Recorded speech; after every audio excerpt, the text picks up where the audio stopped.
Hello friend. आप और हम मिलकर के UPSC principal and vice principal की प्रिपरेशन जो है साथ साथ कर रहे हैं। अभी तक हमने एनईपी 2020 के जो ऑफिशियल डॉक्यूमेंट है से 4 चैप्टर कवर कर लिए हैं। सब बेसिक देख लिया है। एनईपी ने क्या क्या चेंजेस ईसीसी में बोले हैं, तो 10th एंड 12th के लिए क्या चेंजेस बोले हैं, करिकुलम में क्या क्या डाउन करने की बात है, किस तरह की जो है एक्टिविटीज़ बेस्ड लर्निंग के ऊपर फोकस किया है, वो सारी चीज़ें देखने हमने कल देखी थी। अब आज वाले वीडियो में हम जो है आगे का पार्ट कंप्लीट करेंगे, आगे का पार्ट कवर करेंगे। चलिए हम आगे का पार्ट शुरू करते हैं।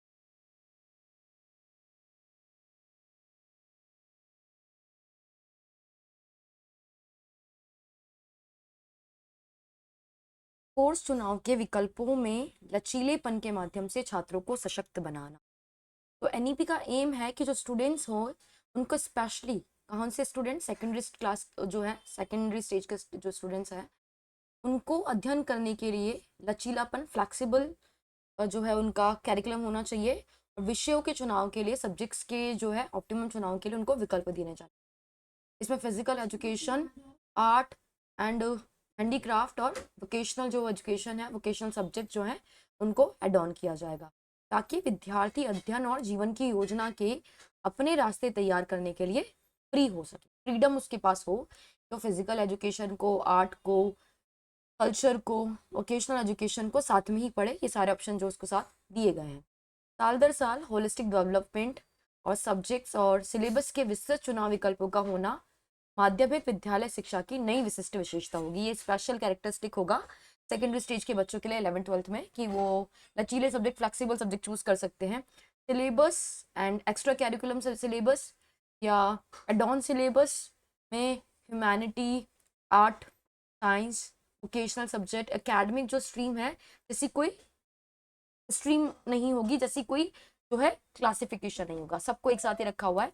कोई ऐसा नहीं बोला है कि कला ये एडिशनल सब्जेक्ट का कॉन्सेप्ट खत्म कर दिया है इन्होंने। क्लियर क्लियर बोला है कि सारे सब्जेक्ट्स को है मेन स्ट्रीम में रखा हुआ है, सारे सब्जेक्ट्स को इक्वल इंपॉर्टेंस दी हुई है। साइंस, ह्यूमैनिटी और मैथ्स के अलावा physical education, art and culture और वोकेशनल जो स्किल्स है, ऐसे सब्जेक्ट्स को यह विचार करते हुए उम्र के हर स्टेज पर विद्यार्थियों के लिए क्या रुचिपूर्ण है, क्या इंटरेस्टिंग है, क्या सेफ है, क्या सेफ नहीं है, ये सारी चीजें ध्यान में रखते हुए स्कूल के जो कैरिकुलम है उसमें एड ऑन किया जाए।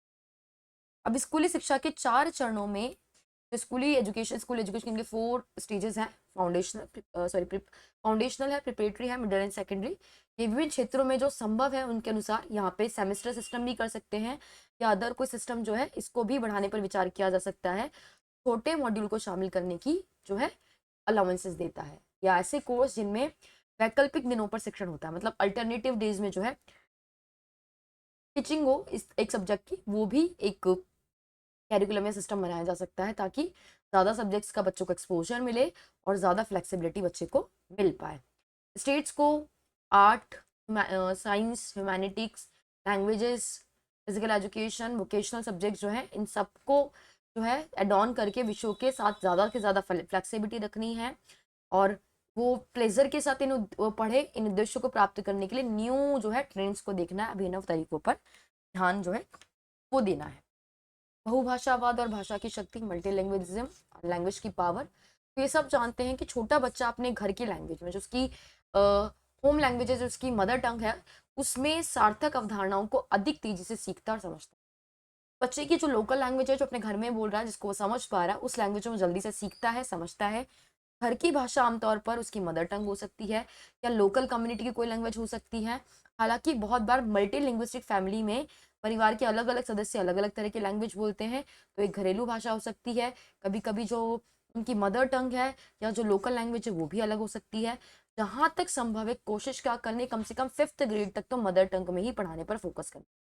लेकिन अगर लगता है कि अगर इससे आगे भी इसको हम इम्प्रूव कर सकते हैं, आगे भी कैरी फॉरवर्ड कर सकते हैं, तो ग्रेड 8 तक भी इसको जो है शिक्षा का माध्यम हम घर की भाषा या लोकल लैंग्वेज या मदर टंग या रीजनल लैंग्वेज को रख सकते हैं। इसके बाद घर या स्थानीय भाषा को जहाँ भी संभव हो लैंग्वेज के रूप में पढ़ाया जाता रहेगा। पब्लिक और प्राइवेट दोनों तरह के स्कूल जो है ये मदर टंग वाला कॉन्सेप्ट अपनाएंगे।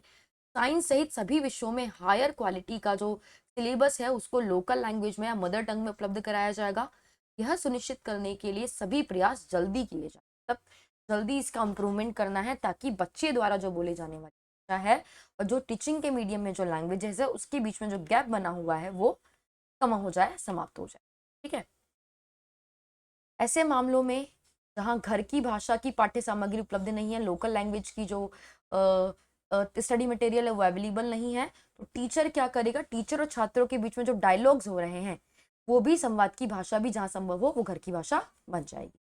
टीचर को उन छात्रों के साथ जिनके घर की मदर टंग के माध्यम से, घर की भाषा या मातृभाषा शिक्षा के माध्यम से बनने, मतलब सपोज करो हम बच्चे को हिंदी में इंग्लिश में पढ़ा रहे हैं, बच्चे के घर में जो है मारवाड़ी बोली जा रही है, राजस्थानी बोली जा रही है, या बिहारी या यूपी या हरियाणवी में लैंग्वेज बोली जा रही है, तो हमें बाइलिंगुअल मेथड में जो है बच्चे को पढ़ाना है, कि द्विभाषीय अप्रोच रखनी है ताकि बच्चा मदर टंग में भी चीज़ों को ग्रास्प करे और वो जो लैंग्वेज में पढ़ रहा है उसके साथ भी उसका जो है कॉन्टैक्ट है वो बन पाए, उसमें भी वो समझ पाए।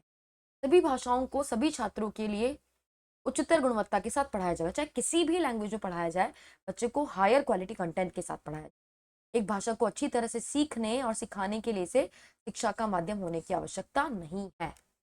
जरूरी नहीं है कि वो लैंग्वेज उसका मीडियम हो, आपको कोई सब्जेक्ट सिखाना है, कोई लैंग्वेज को सीखना है और सिखाना है, तो आपका मेन एम लैंग्वेज का मीडियम नहीं होना चाहिए, आपका मेन एम होना चाहिए कि बच्चे के पास हायर क्वालिटी कंटेंट जो है डिलीवर हो।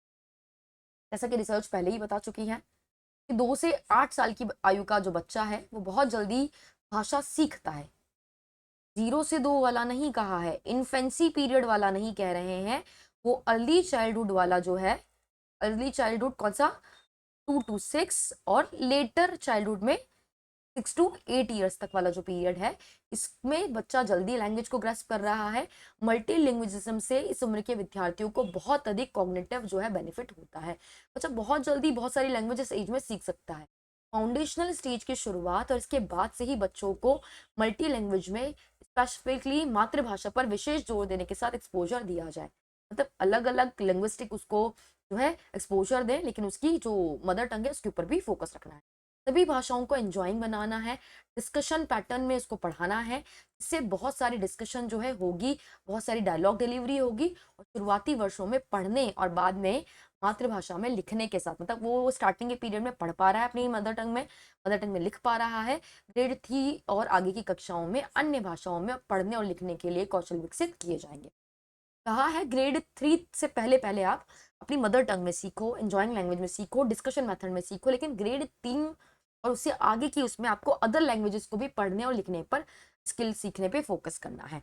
सेंट्रल गवर्नमेंट और स्टेट गवर्नमेंट दोनों गवर्नमेंट ने देश भर की सभी रीजनल लैंग्वेजेस को और स्पेशली जो हमारी कॉन्स्टिट्यूशन की 8th शेड्यूल में 22 भाषाएं दी हुई हैं उनको बड़ी संख्या में लैंग्वेज टीचर्स में इन्वेस्टमेंट का कहा है कि लैंग्वेज टीचर इनमें इन्वेस्टमेंट करें कि वो रीजनल लैंग्वेजेस को सीखें और वो हमारी संविधान में 8th शेड्यूल में जो 22 भाषाएं हैं उनको सीखने पर फोकस करें, उनमें इन्वेस्टमेंट करें। स्टेट विशेष रूप से भारत के विभिन्न क्षेत्रों के राज्य अपने अपने राज्यों में त्रिभाषा फॉर्मूला, ट्राई लैंग्वेज फॉर्मूले को अपनाने के लिए हर स्टेट जो है वो बाध्य है। साथ ही देश भर में इंडियन लैंग्वेजेस के अध्ययन को प्रोत्साहित करने के लिए बड़ी संख्या में शिक्षकों को नियुक्त करने के लिए आपस में बायलैटरल समझौते कर सकते हैं। बायलैटरल समझौते कैसे कर सकते हैं कि जिस स्टेट में जो लैंग्वेज बोलने वाले लोग हैं वहां दूसरी लैंग्वेज के बोलने वाले टीचर की जरूरत है, अपॉइंट कर सकते हो, बायलैटरल जो है समझौता कर सकते हो। विभिन्न भाषाओं को सीखने के लिए और भाषा शिक्षण को लोकप्रिय बनाने के लिए टेक्नोलॉजी का उपयोग और करो, आईसीटीज का ज्यादा से ज्यादा इस्तेमाल करो, टेक्नोलॉजी का ज्यादा से ज्यादा इस्तेमाल करो, किसमें, लैंग्वेज को सीखने में, लैंग्वेज की टीचिंग में। संवैधानिक प्रावधानों, कॉन्स्टिट्यूशंस के एक्ट्स, कॉन्स्टिट्यूशंस के जो रूल्स दिए हुए हैं लोगों, क्षेत्रों और हमारी जो फेडरल की आकांक्षा है, सेंटर की जो आकांक्षा है और मल्टी लैंग्विस्टिक और नेशनल यूनिटी को बढ़ावा देने के लिए जरूरत का ध्यान रखते हुए क्या किया गया है, त्रिभाषा फॉर्मूले को लागू किया जाना जारी रहेगा। ये ट्राई लैंग्वेज फॉर्मूला तो आगे भी कंटिन्यू होगा, क्यों, कॉन्स्टिट्यूशन में कहा है, लोग इसमें बिलीव करते हैं, रिलीजन की एस्पिरेशन पूरी हो रही है, सेंटर की एस्पिरेशन पूरी हो रही है, मल्टीलिंग्विस्टिक को फायदा मिल रहा है, आपको बढ़ावा मिल रहा है, नेशन की इंटीग्रिटी बनी हुई है, इन सबको ध्यान में रखते हुए ट्राई लैंग्विस्टिक जो फॉर्मूला है वो हम कंटिन्यू रखें। हालांकि 3 भाषा के इस फॉर्मूले में अभी फ्लेक्सिबिलिटी रखी जाएगी और किसी भी राज्य पर कोई भाषा थोपी नहीं जाएगी। स्टेट के ऊपर जो है इम्पोज नहीं किया जाएगा कि आप ये लैंग्वेज पढ़ाएं, ये इम्पोज नहीं किया जाएगा। बच्चों द्वारा सीखी जाने वाली तीनों भाषाओं के अल्टरनेटिव स्टेट के थ्रू, रीजन के थ्रू और निश्चित रूप से छात्रों के स्वयं के होंगे। स्टेट डिसाइड करेगा, रीजन डिसाइड करेगा और स्टूडेंट खुद डिसाइड करेगा कि वो तो कौन सी 3 लैंग्वेज पढ़ना चाहता है। इन 3 लैंग्वेज में से कम 2 लैंग्वेजेस इंडियन लैंग्वेजेस होनी चाहिए। विशेष रूप से जो छात्र 3 में से एक या अधिक भाषा को बदलना चाहते हैं, 3 में से एक या एक से अधिक मतलब 2 या 1 लैंग्वेज को बदलना चाहते हैं, वो काम कर सकते हैं कौन सी ग्रेड में, 6th या 7th में। लेकिन ऐसा करने के लिए उन्हें तीनों भाषा में से एक भारतीय भाषा को लिटरेचर के स्तर पर अध्ययन करना होगा।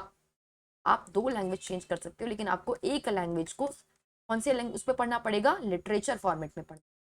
माध्यमिक कक्षाओं के अंत में, सेकेंडरी स्टेज के अंत तक बुनियादी दक्षता हासिल करके दिखाना होगा। आपको फंडामेंटल जो बेसिक कैपेबिलिटी है, जो बेसिक उसकी दक्षता है, वो हासिल करके दिखानी होगी। इस संबंध में हायर क्वालिटी वाली साइंस और मैथ्स में बाइलिंगुअल बुक्स और टीचिंग जो लर्निंग मटेरियल है TLM को तैयार करने के सभी प्रयास किए जाएंगे, ताकि स्टूडेंट दोनों विषयों पर सोचने और बोलने के लिए, मतलब दोनों विषयों मतलब साइंस और मैथ्स में बच्चा बाइलिंगुअल पढ़ सकता है, बाइलिंगुअल उसकी खुद की लोकल लैंग्वेज भी हो सकती है, तो वो दोनों विषयों पर सोचने और बोलने के लिए अपने घर की लैंग्वेज को या मदर टंग को और अंग्रेजी दोनों में सक्षम हो। मतलब इंग्लिश को तो रखा है प्रेफरेंस में, तो अपनी मदर टंग या लोकल लैंग्वेज में भी जो है बाइलिंगुअली पढ़ सकता है साइंस और मैथ्स को। जैसा कि दुनिया भर के कई विकसित देशों में यह देखने को मिलता है कि अपनी लैंग्वेज, कल्चर और परंपराओं में शिक्षित होना कोई बैरियर नहीं है, बल्कि वास्तव में एजुकेशनल, सोशल और टेक्नोलॉजिकल प्रगति के लिए इसका बहुत बड़ा लाभ होता है। कह रहे हैं कि भाई अपनी लैंग्वेज को, अपने कल्चर को, हेरिटेज को संभाल के रखो, कोई नुकसान नहीं है। भारत की भाषा दुनिया में सबसे समृद्ध है, हेरिटेजिस्ट है, साइंटिफिक है, सबसे सुंदर है, सबसे अधिक विव्यंजक भाषाओं में सबसे ज़्यादा एक्सप्रेसिंग लैंग्वेजेस में है, जिनमें प्राचीन और आधुनिक साहित्य, एनिशियंट एंड मॉडर्न लिटरेचर है, गद्य, कविताएं, पोम्स भी हैं एंड लिटरेचर भी है, दोनों का विशाल भंडार है। इन भाषाओं में लिखी गई फिल्में, म्यूजिक और लिटरेचर भारत की नेशनल जो है नेशनल एक रिकॉग्नाइजेशन भी मिल रहा है, इसकी हेरिटेज भी है। तो सांस्कृतिक और राष्ट्रीय एकीकरण की दृष्टि से, मतलब कल्चरल और नेशनल इंटीग्रेशन की उसमें फोकस पे सभी युवा भारतीयों को अपने देश की भाषाओं के विशाल और समृद्ध भंडार और इनके साहित्यिक खजाने के बारे में जागरूक होना चाहिए। आपको अवेयर होना चाहिए नेशनल इंटीग्रेशन के लिए, कल्चरल इंटीग्रेशन को थॉट सोच रहे। जो इंडिया का यूथ है, जब अपनी देश के लैंग्वेजेस में इंटरेस्ट शो करेगा, इसके लिटरेचर को पढ़ने के बारे में इंटरेस्ट रखेगा, तो ये एक इंटरेस्ट होना चाहिए बच्चे को, उसका अवेयरनेस। इस प्रकार देश में प्रत्येक विद्यार्थी पढ़ाई के दौरान द लैंग्वेजेस ऑफ इंडिया पर एक मजेदार प्रोजेक्ट या गतिविधि में भाग ले। क्या कहा कि हर मतलब अपने देश का, इंडिया का हर जो स्टूडेंट है वो अपने स्टडी पीरियड में द लैंग्वेजेस ऑफ इंडिया जो है एक प्रोजेक्ट है, इसमें भाग लेगा। उदाहरण के लिए ग्रेड 6 to 8 के लिए एक प्रोजेक्ट है, एक भारत श्रेष्ठ भारत पहल। इस प्रोजेक्ट या एक्टिविटी में छात्र मैक्सिमम अधिकांश रूप से मतलब प्रमुख भारतीय भाषाओं की लेखनी एकता के बारे में जानेंगे।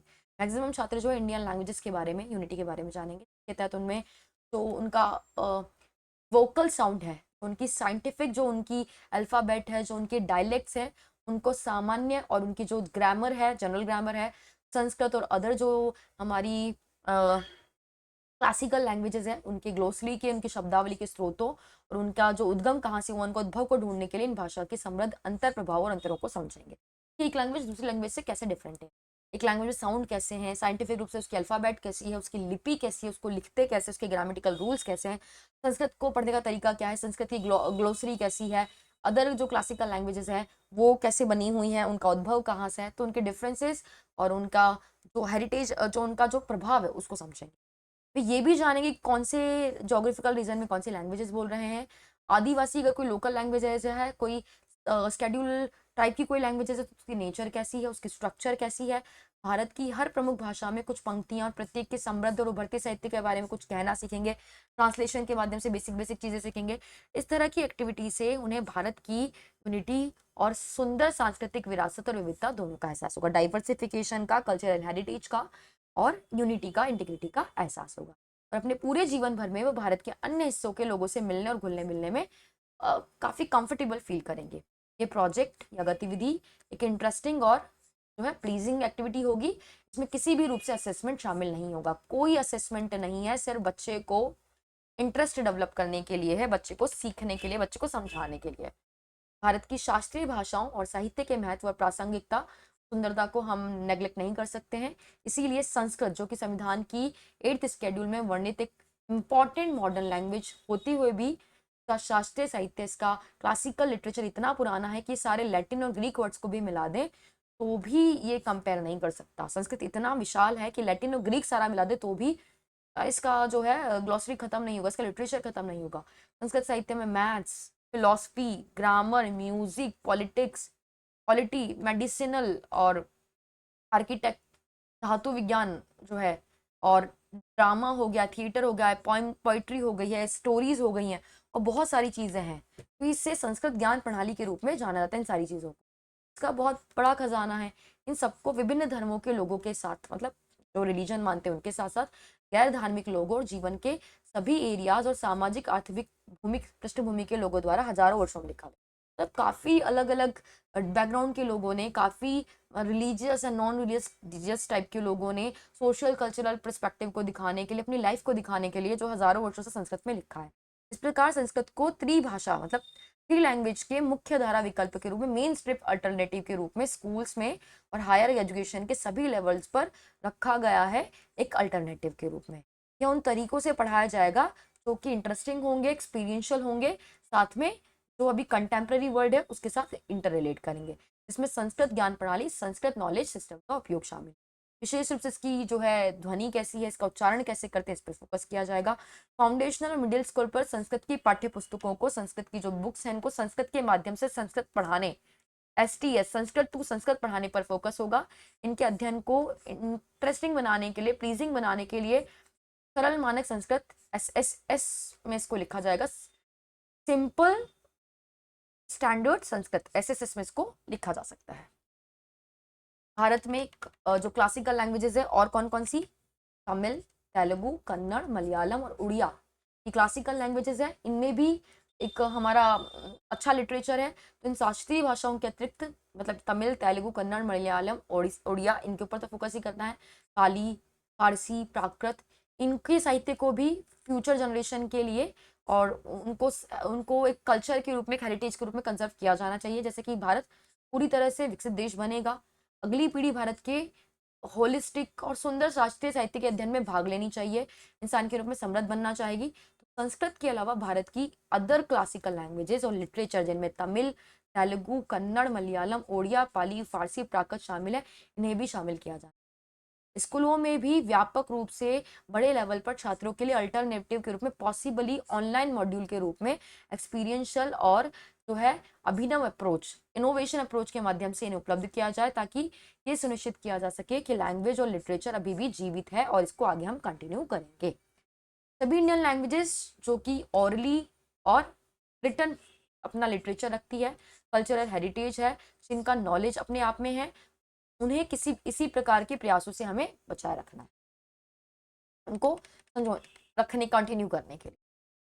देश के बच्चों के संवर्धन के लिए, अब बच्चों का डेवलपमेंट करना, इसके लिए इन समृद्ध भाषा और उनके कलात्मक खजानों के संरक्षण के लिए पब्लिक और प्राइवेट सभी स्कूलों में सभी विद्यार्थियों के पास इंडिया की क्लासिकल लैंग्वेजेस और उससे जुड़े साहित्य को कम से कम 2 साल सीखने का विकल्प होगा। अल्टरनेटिव होगा कि बच्चा चाहे प्राइवेट स्कूल का हो चाहे पब्लिक स्कूल का हो, सारे स्टूडेंट्स को इंडिया की क्लासिकल लैंग्वेजेस, उसके लिटरेचर को कम से कम कितने साल सीखने का ऑप्शन होगा, उनके पास 2 साल सीखने का ऑप्शन होगा।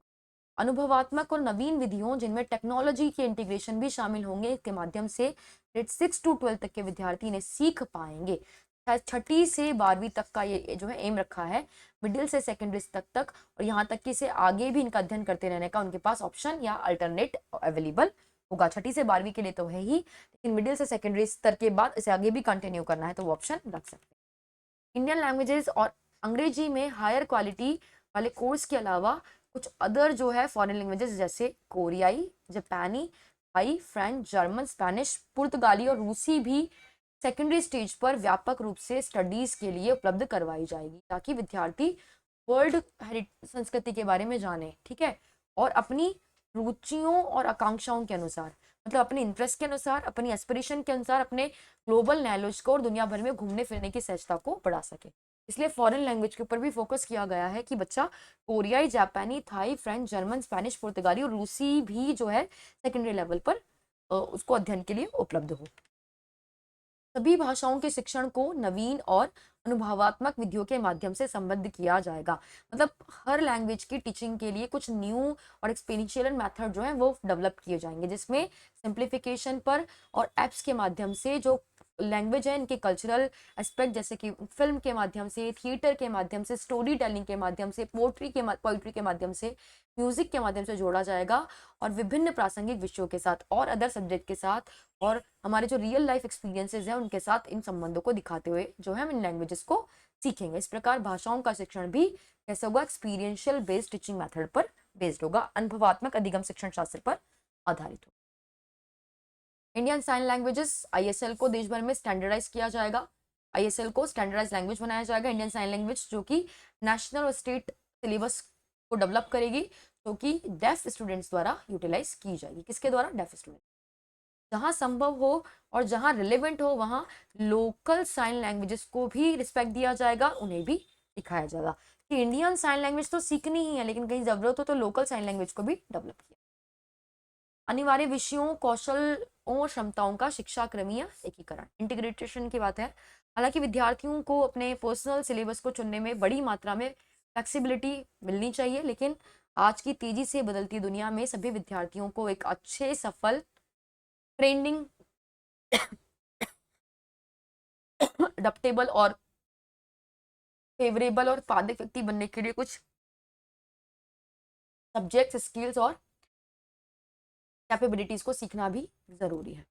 तो भाषाओं में प्रवीणता मतलब लैंग्वेज तो अच्छी होनी चाहिए, बाकी और भी स्किल होनी चाहिए, जैसे उसका साइंटिफिक टेम्परामेंट होना चाहिए, वो जो है प्रूफ बेस्ड थिंकिंग करता हो, साक्ष्य आधारित सोचता हो, क्रिएटिविटी हो उसके अंदर, यूनिकनेस हो, और एस्थेटिक और जो आर्ट है उसकी फीलिंग हो, वर्बल मतलब ऑरल एंड रिटन जो एक्सप्रेशन कर सकता हो, डिस्कशन कर सकता हो, हेल्थ एंड न्यूट्रिशन का पता हो, physical education, fitness, health and games, collaboration, team work, problem solving, logical thinking, vocational exposure, occupational exposure और skills, digital literacy, coding, computational thinking, morality, moral जो है उसकी वो होनी चाहिए, मॉरल आर्ग्यूमेंट्स होने चाहिए, ह्यूमन और जो कॉन्स्टिट्यूशन वैल्यूज है उनका नॉलेज होना चाहिए, उनको एक्सरसाइज करना चाहिए, जेंडर सेंसिटिविटी होनी चाहिए, फंडामेंटल ड्यूटीज पता होनी चाहिए, सिटीजन्स के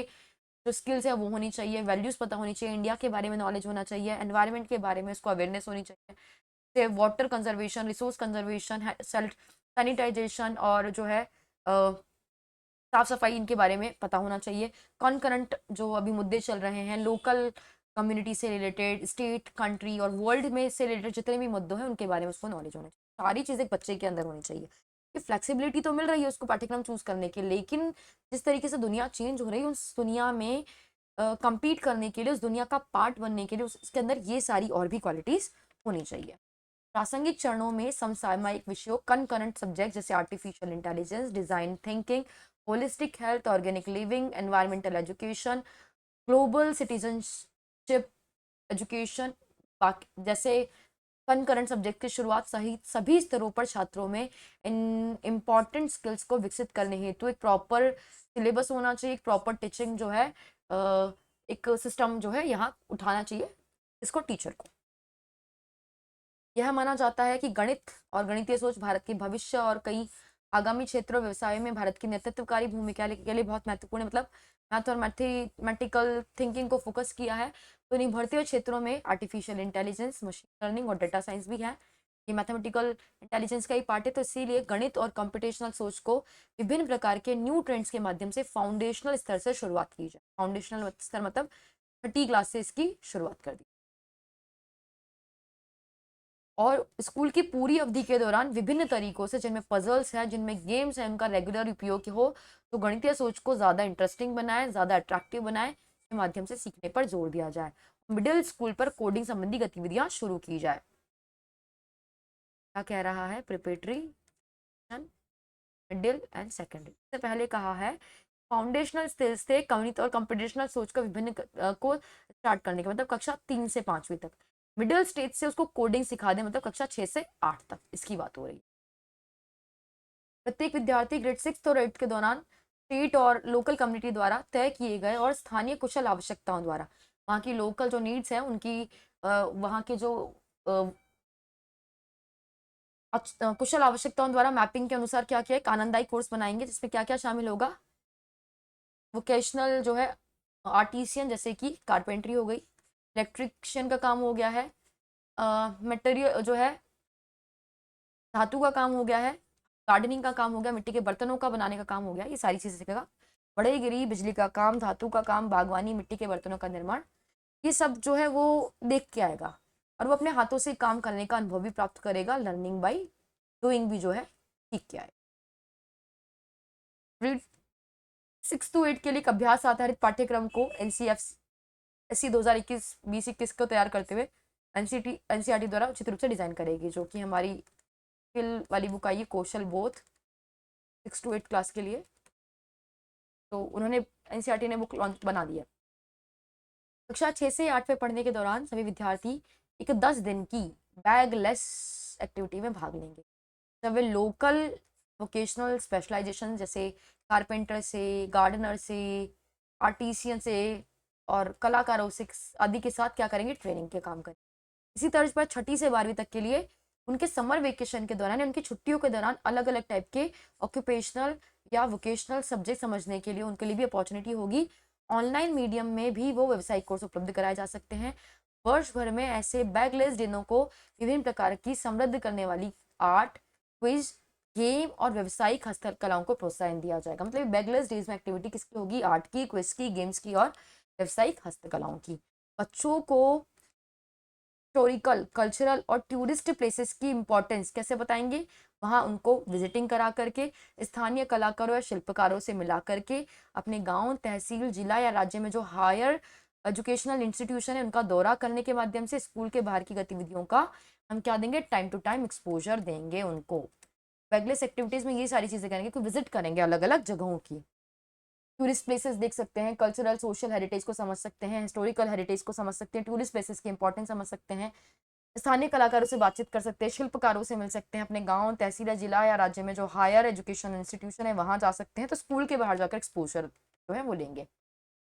भारत का ज्ञान में आधुनिक भारत और इसकी सफलताओं और चुनौतियों के प्रति एनिशिएंट इंडिया का नॉलेज और इसका योगदान सम्मिलित होगा। ये भारत का ज्ञान जो है, नॉलेज ऑफ इंडिया करके एक कोर्स लॉन्च किया है या एक स्कीम लॉन्च करी होगी, करेंगे ये, जिसमें मॉडर्न इंडिया और उसकी क्या जो उसकी सफलताएं हैं और क्या उसको चैलेंजेस आए थे, उसके साथ एनिशिएंट इंडिया का क्या नॉलेज है उसका योगदान शामिल होगा। एजुकेशन, हेल्थ, एनवायरमेंट आदि के संबंध में भारत की भविष्य की आकांक्षाओं की स्पष्ट भावना शामिल होगी। फ्यूचर में इंडिया क्या चाहती है, हेल्थ सेक्टर में, एजुकेशन सेक्टर में, एनवायरमेंट सेक्टर में। इन तत्वों को पूरे स्कूल पाठ्यक्रम में जहां भी रिलेवेंस होगा वहाँ साइंटिफिक तरीके से और एक सटीक तरीके से शामिल किया जाएगा। विशेष रूप से इंडियन नॉलेज सिस्टम को इसमें आदिवासी ज्ञान और सीखने के जो हमारे इंडिजीनियस और जो ट्रेडिशनल मेथड है इनको कवर किया जाएगा। Maths, astronomy, philosophy, yoga, architecture, medicine, agriculture, engineering, language science, literature, games के साथ साथ जो है एडमिनिस्ट्रेशन हो गया है, पॉलिटी हो गई है, कंजर्वेशन हो गया, इन सारे विषयों को शामिल किया जाएगा। मतलब आदिवासी ज्ञान और सीखने के जो इंडिजिनस और ट्रेडिशनल तरीके हैं इनको इन सारे सब्जेक्ट्स के साथ में इंटरकनेक्ट किया जाएगा। तो हमारा जनजातीय ट्राइबल जो एथनो मेडिसिनल जो प्रथाएं हैं, जो फॉरेस्ट मैनेजमेंट है, जो ट्रेडिशनल ऑर्गेनिक फार्मिंग का तरीका है, नेचुरल जो खेती है, इनको भी स्पेशल सिलेबस में ऐड किया जाएगा। इंडियन नॉलेज सिस्टम में एक अट्रैक्टिव पाठ्यक्रम भी एक अल्टरनेटिव के रूप में सेकेंडरी क्लासेस में छात्रों के लिए उपलब्ध होगा। इंडियन नॉलेज सिस्टम नाम से एक सेकेंडरी क्लासेस के बच्चों के लिए एक अल्टरनेटिव जो है एक सिलेबस बनाया जा सकता है। मस्ती और स्वदेशी खेलों में, मतलब इंडिजिनस खेलों के माध्यम से अलग अलग टॉपिक्स और विषयों को सीखने के लिए स्कूलों में कंपटीशन आयोजित की जा सकती है। पूरे स्कूल के सिलेबस के दौरान साइंस और अदर रीजन्स में एनिशिएंट और मॉडर्न इंडिया के प्रेरणादायक व्यक्तित्वों पर वीडियो वृत्तचित्र मतलब फिल्म दिखाई जाएंगी। छात्रों को कल्चरल आदान प्रदान कार्यक्रम के हिस्से, मतलब जैसे वो नवोदय स्कूल्स में होता है कि महाराष्ट्र का बच्चा जो है वो राजस्थान जाता था, इस तरीके की एक्टिविटी छात्रों को सांस्कृतिक आदान प्रदान कार्यक्रम के हिस्से के रूप में विभिन्न राज्यों का दौरा करने के लिए प्रोत्साहित किया जाएगा। कल्चरल एक्सचेंज प्रोग्राम उनके साथ होंगे। विद्यार्थियों को कम उम्र में सही को करने के महत्व को सिखाया जाएगा। What is right, what to do, इसकी इंपॉर्टेंस को सिखाया जाएगा बच्चे को कम उम्र से ही। और वो मोरल डिसीजन ले ले, इसके लिए एक लॉजिकल सिस्टम डेवलप किया जाएगा।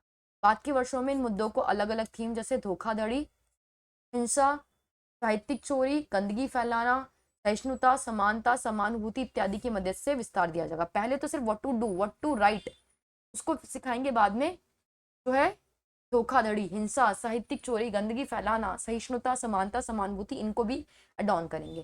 जिससे बच्चे को अपने जीवन का संचालन करने में नैतिक मूल्यों मतलब मोरल वैल्यूज को अपनाने के लिए वो कैपेबल बन पाएगा।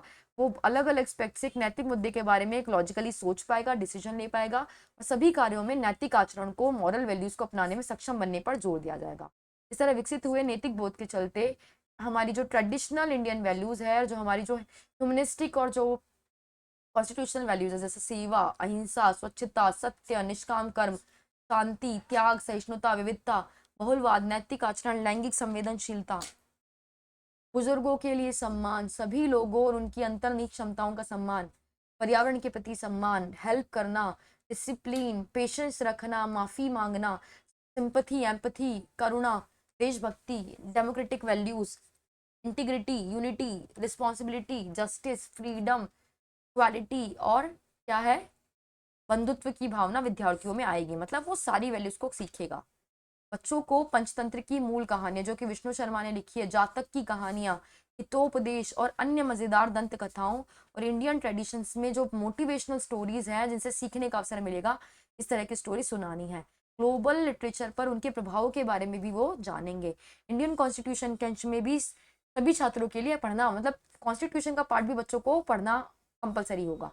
हेल्थ में बेसिक जो ट्रेनिंग है, जिनमें निवारक स्वास्थ्य, डायग्नोस्टिक, किस चीज़ से कैसे बचना है, मेंटल हेल्थ, अच्छा पोषण, व्यक्तिगत और सार्वजनिक स्वच्छता, डिजास्टर से कैसे बचना है, फर्स्ट एड कैसे करना है, साथ ही शराब का, टोबैको का और अन्य जो मादक पदार्थ हैं इनका हानिकारक और विपरीत प्रभाव साइंटिफिक तरीके से सिलेबस में शामिल किया जाए। क्यों शराब पीना, क्यों टोबैको खाना, क्यों अदर जो मादक पदार्थ हैं उनका यूटिलाइजेशन, उनका प्रयोग करना गलत है, उसको साइंटिफिक तरीके से सीखा जाए।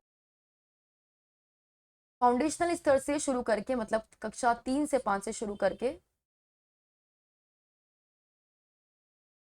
बाकी सभी स्तरों तक सिलेबस में, टीचिंग मेथड में मजबूत इंडियन और लोकल जो पर्सपेक्टिव है उसको रीऑर्गेनाइज किया जाएगा। इसके अंतर्गत कल्चर, ट्रेडिशन, हेरिटेज, हमारी जो रीति रिवाज है, लैंग्वेज है, philosophy, geography, ancient and contemporary knowledge, social and scientific needs, सीखने के स्वदेशी और पारंपरिक तरीके, सभी को शामिल किया जाएगा, जिससे शिक्षा यथासंभव रूप से हमारे छात्र के लिए कैसी होगी, ज़्यादा भरोसेमंद, ज़्यादा प्रासंगिक, ज़्यादा इंटरेस्टिंग और इफेक्टिव बनेगी। वो इंडियन कॉन्टेक्स्ट में सीखेगा लिखना, पढ़ना और अपनी एजुकेशन को। कहानियों, आर्ट, गेम्स, एग्जाम्पल, प्रॉब्लम्स का चयन जहाँ तक संभव होगा इंडियन और लोकल कॉन्टेक्स्ट पर किया जाएगा। शिक्षा को इस तरह का आधार मिलने पर निश्चित रूप से एब्स्ट्रैक्ट थिंकिंग, नई थॉट्स और क्रिएटिविटी को निखरने की अपॉर्चुनिटीज बच्चे को। अब स्कूल शिक्षा के लिए सिलेबस कौन बनाएगा? NCFSE, NCFSE, national curriculum framework on school education. School शिक्षा के लिए एक नया और व्यापक राष्ट्रीय पाठ्यचर्या रूपरेखा NCFSE 2020-21 NCERT द्वारा नेशनल एजुकेशन पॉलिसी 2020 के सिद्धांतों, मतलब उनके प्रिंसिपल्स पे, अग्रणी पाठ्यचर्या आवश्यकताओं के आधार पर आगे सिलेबस में क्या क्या डाउन करना, उनकी नेसेसिटी के आधार पर, तथा state government, ministries, central government के अलग अलग डिपार्टमेंट्स, अदर जो है स्पेशलाइज्ड जो ग्रुप्स है, उन सभी हितधारकों के साथ जो है डिस्कशन करके तैयार किया जाएगा। इसे सभी रीजनल लैंग्वेज में उपलब्ध कराया जाएगा। उसके बाद NCFSE दस्तावेज की हर 5 से 10 साल में महत्वपूर्ण पाठ्य चर्चाओं को ध्यान में रखते हुए क्या होगा, समीक्षा, और उसके अंदर कुछ चीजें नई एड ऑन की जाए। हर 5 से 10 साल में उसको क्या करना है, रीअसेस करना है। ठीक है, 2020-21 में तैयार करने की बात हुई है, 5 से 10 साल के बाद उसको क्या करना है, रीअसेस करना, हर 5 से 10 साल।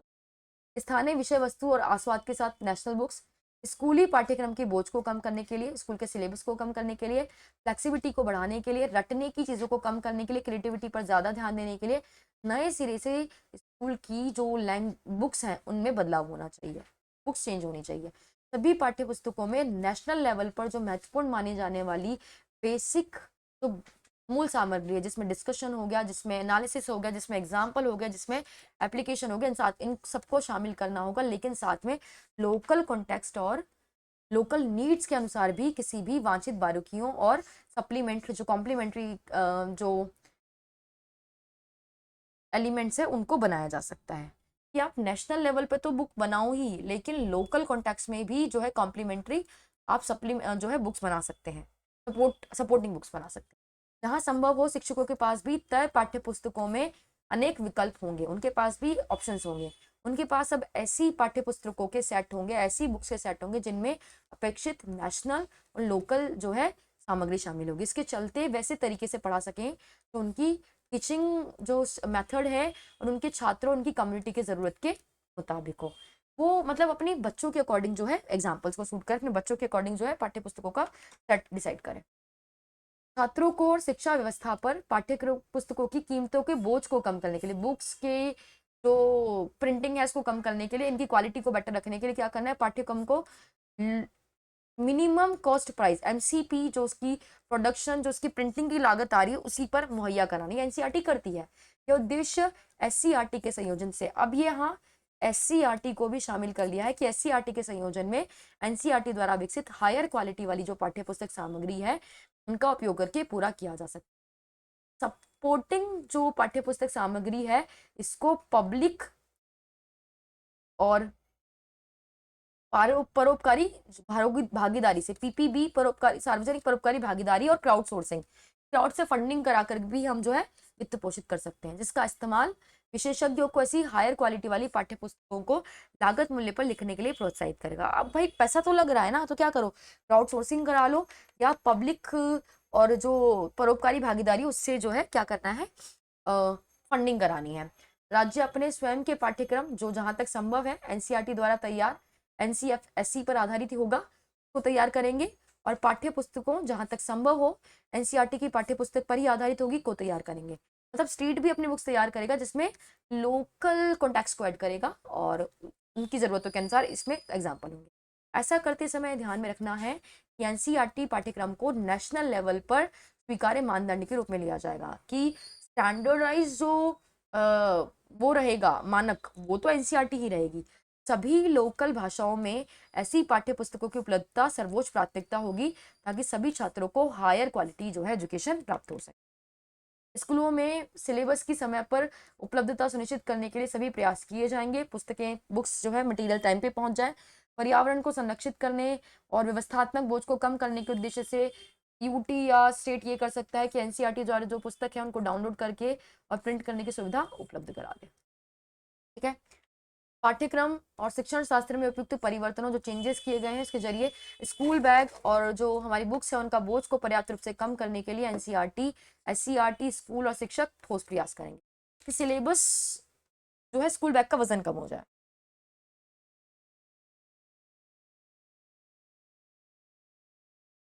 देन है विद्यार्थियों के विकास के लिए आकलन में आमूलचूल परिवर्तन, असेसमेंट में चेंजेस किए गए हैं।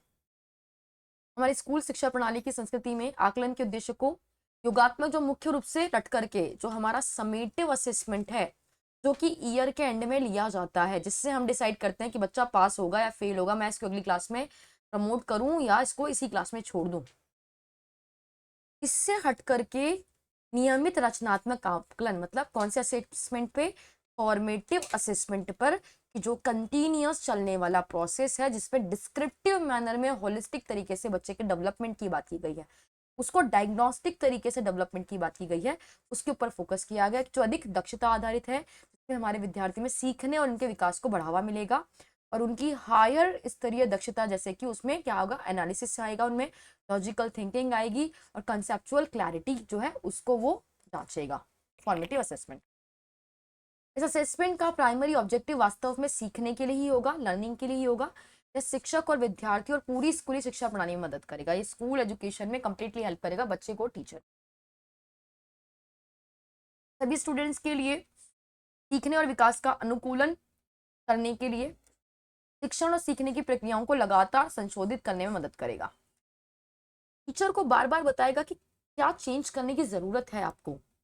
लास्ट मोमेंट पे नहीं करना है, आप लास्ट में जाके नहीं एनालिसिस कर रहे हो, आप ऑन गोइंग एनालिसिस कर रहे हो। तो शिक्षण सीखने में, टीचिंग एंड लर्निंग दोनों में टीचर को हेल्प करेगा और बच्चे को डायरेक्टली से हेल्प होगा। शिक्षा के सभी स्तरों पर असेसमेंट के लिए एक अंतर्निहित सिद्धांत होगा। प्रस्तावित राष्ट्रीय आकलन केंद्र जो हमारा प्रपोज नेशनल असेसमेंट सेंटर है, एनसीईआरटी और एससीईआरटी के जो मार्गदर्शन में राज्य और केंद्र शासित प्रदेशों द्वारा सभी विद्यार्थियों के स्कूल बेस्ड असेसमेंट के आधार पर तैयार होने वाले, और जिसमें पेरेंट्स को जो प्रोग्रेस रिपोर्ट दिया जाएगा, ये भी डिफरेंट रूप में होगा। प्रोग्रेस कार्ड एक holistic 360 degree multi dimensional card होगा, जिसमें हर स्टूडेंट के कॉग्निटिव, इमोशनल, साइकोमोटर डोमेन में विकास का बारीकी से किया गया विश्लेषण, जो कि डिस्क्रिप्टिव मैनर में होगा, और विद्यार्थियों की विशिष्टताओं को शामिल किया जाएगा। इसमें बच्चे ने जो सेल्फ असेसमेंट किया है, मतलब assessment as learning, self assessment, सहपाठी मूल्यांकन, पीयर लर्निंग, प्रोजेक्ट कार्य और खोज आधारित डिस्कवरी बेस्ड कार्य में उसका प्रदर्शन कैसा है, quiz, role play, group project में पोर्टफोलियो का शिक्षक मूल्यांकन करेगा। तो ये असेसमेंट ऑफ लर्निंग हो जाएगा, ठीक है। और ये समग्र प्रगति कार्ड घर और स्कूल के बीच में एक महत्वपूर्ण कड़ी बनेगा, एक इंटर कनेक्टिंग जो है ये मॉड्यूल बनेगा। ये पेरेंट्स और शिक्षक बैठकों यहाँ पीटीएम के साथ साथ अपने बच्चे की होलिस्टिक एजुकेशन और विकास में माता पिता को एक्टिव पार्टिसिपेशन में रोल आउट करेंगे। इस प्रगति कार्ड के द्वारा शिक्षकों और माता पिता को बच्चे के बारे में कंप्लीट जानकारी मिलेगी, इंपॉर्टेंट जानकारी मिलेगी, जिससे कक्षा में और कक्षा के बाहर विद्यार्थी को मदद उपलब्ध कराई जा सकेगी।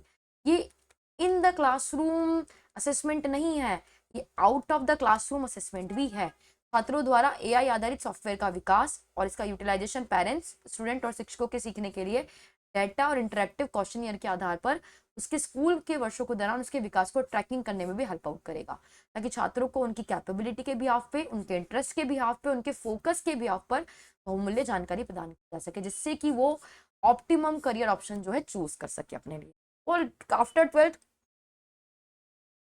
ब्लैंक ना हो, वो आफ्टर 12th भीड़ चाल में ना हो कि मेरा दोस्त ये करेगा मैं भी ये कर लूंगा, या मेरे भैया ने ये किया तो मैं ये कर लूंगा, मेरे पापा मुझे ये करने को फोकस कर रहे।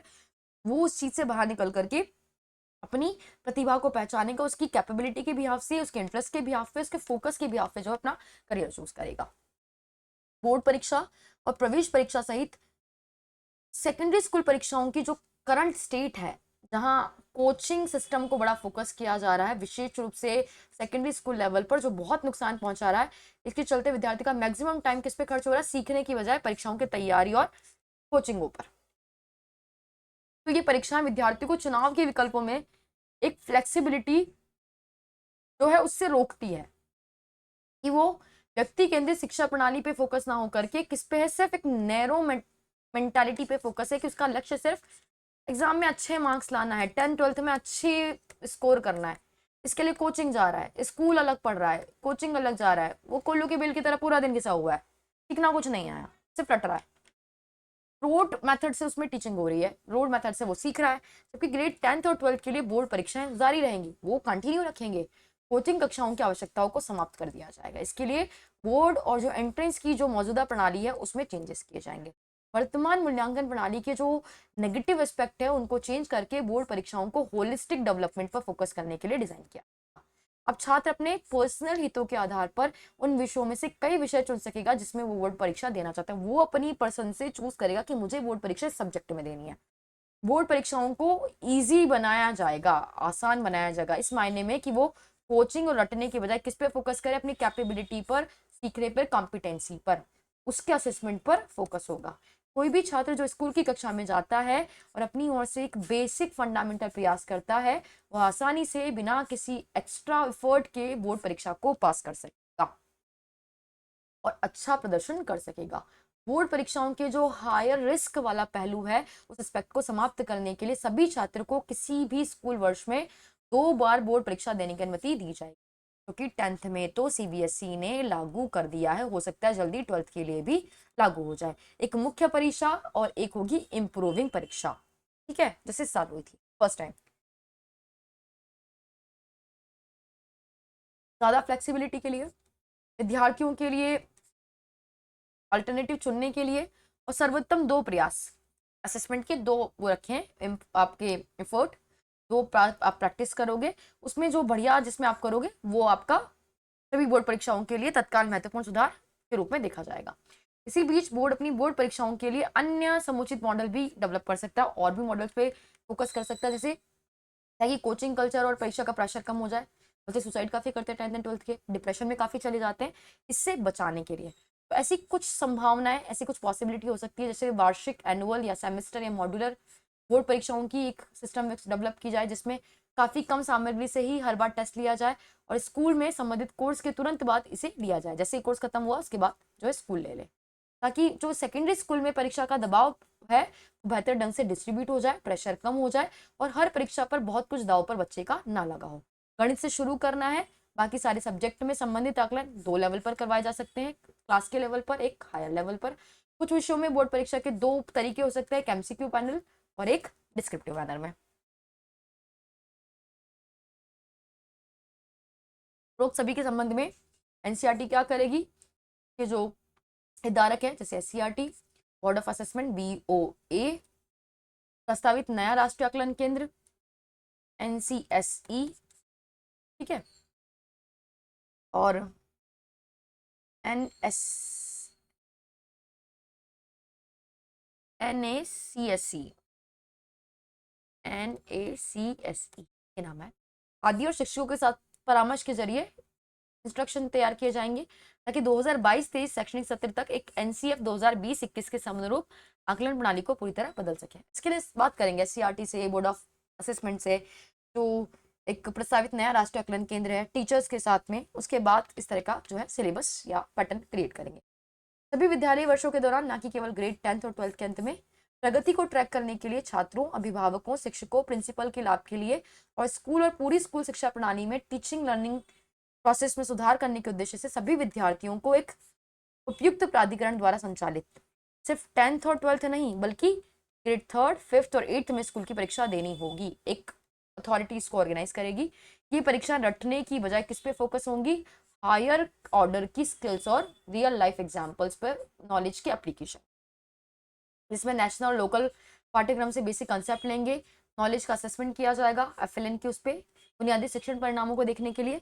विशेष रूप से ग्रेड 3 की परीक्षा बुनियादी साक्षरता, संख्या ज्ञान और अन्य मूलभूत कौशलों को परीक्षित करेगी, मतलब बेसिक एफएलएन को देखेगी। स्कूल परीक्षाओं के परिणामों का उपयोग केवल स्कूल शिक्षा प्रणाली के डेवलपमेंट उद्देश्यों के लिए किया जाएगा, इसमें स्कूलों द्वारा उनके समग्र छात्र परिणामों को, मतलब बच्चे की नाम की घोषणा नहीं करेंगे, लेकिन हमें पता सार्वजनिक बच्चों का रिजल्ट सार्वजनिक करेंगे लेकिन नाम नहीं बताएंगे। साथ ही स्कूल प्रणाली में कॉन्टिन्यूअस ऑब्जर्वेशन और सुधार के लिए जो है ग्रेड 3rd, 5th और 8th की जो है परिभाषा कर जो है परीक्षा कराई जाएगी। 8th की और 5th की तो दे दिया, नो डिटेंशन पॉलिसी हटा करके जो है वो 2019 के आरटी एक्ट अमेंडमेंट में दे दिया है। ग्रेड 3rd की बात हो रही है। एमएचआरडी के तहत एक स्टैंडर्ड निर्धारक निकाय के रूप में एक राष्ट्रीय मूल्यांकन केंद्र परख का विकास किया जाएगा। एंड तो भारत के सभी मान्यता प्राप्त स्कूल बोर्डों के लिए विद्यार्थी आकलन एवं मूल्यांकन के लिए मानदंड बनाएगा, मानक बनाएगा और दिशा निर्देश बनाने जैसे कुछ मूल उद्देश्यों को पूरा करेगा। साथ ही यह स्टेट अचीवमेंट सर्वे एसएएस का मार्गदर्शन और नेशनल अचीवमेंट सर्वे को भी संचालन करेगा। इसके अलावा देश में सीखने के परिणामों की निगरानी करेगा। इस नीति के घोषित उद्देश्य के अनुसार 21वीं सदी की कौशल आवश्यकताओं को पूरा करने की दिशा में अपने मूल्यांकन पैटर्न के बदले स्कूल बोर्डों की मदद करने के इसके उद्देश्य होगा, मतलब ये स्कूल बोर्ड्स को हेल्प आउट करेगा। ये जो सेंटर है ये न्यू असेसमेंट पैटर्न पर नए रिसर्च के बारे में स्कूल बोर्ड को हेल्प आउट करेगा, उन्हें एडवाइस करेगा, स्कूल बोर्डों के बीच में कोलैबोरेशन को बढ़ाएगा, सभी स्कूल बोर्डों के बीच में अच्छी प्रैक्टिस, जो सर्वोत्तम प्रैक्टिस उनको साझा करेगा, टीचर्स के बीच में शैक्षणिक मानकों की समानता सुनिश्चित करने के लिए सभी स्कूल बोर्डों के लिए एक उपकरण बनाएगा। यूनिवर्सिटी एंट्रेंस के प्रिंसिपल समान ही होंगे।